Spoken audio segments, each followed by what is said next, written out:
Someone in the Discord was asking how it might be possible to automatically stop recording with a timer in Polypop. In this little tutorial, I'll show you how to do just that. I'll start by adding a countdown alert generator and set the timer to some astronomically high value. The reason is because when you open Polypop, every timer begins countdown immediately, and we don't want to accidentally start a recording before we're ready to go.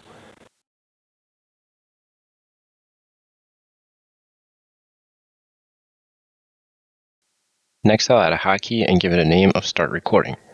In the properties, I'll set the hotkey to F for this tutorial.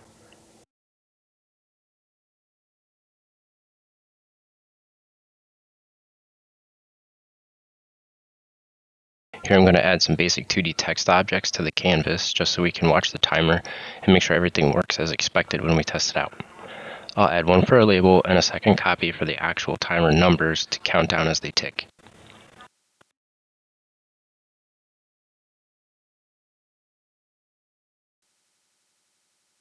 Here I'll duplicate the 2D object. I'll name one label and I'll name the other one timer. And then I'll rearrange them for easier reading.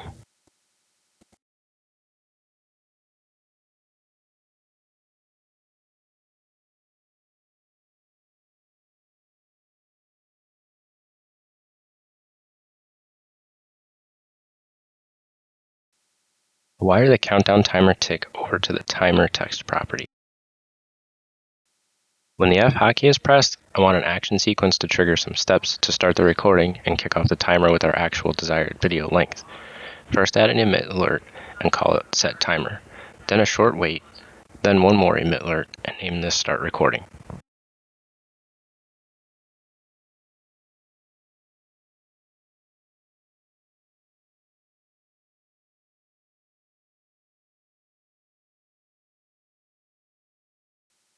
Drag a wire and hover over the countdown timer to switch to its properties, then down to the time field.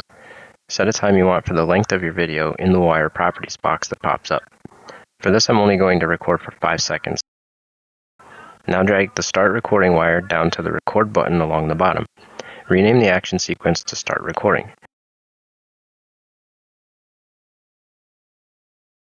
Drag one final wire from the start recording to the countdown timer reset button. Close up this action sequence. Now we'll create another action sequence to reset the timer and end the recording. Add an emit alert and call it set timer. Add a wait of 0.5 seconds.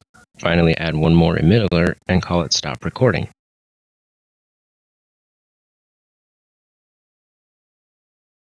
Name the action sequence recording reset.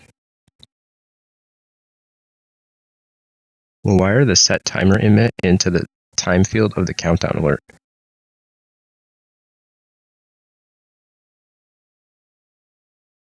And set the timer to an extremely high value. Then wire the stop recording emit down to the record button along the bottom. Let's test it out. I'll press the F key and we can see the timer start my 5-second countdown as well as the record button lighting up along the bottom. When the timer hits 0, the record button goes off. Now we can see the countdown timer is now back to our really high number, so it won't accidentally trigger another recording until we hit our hotkey.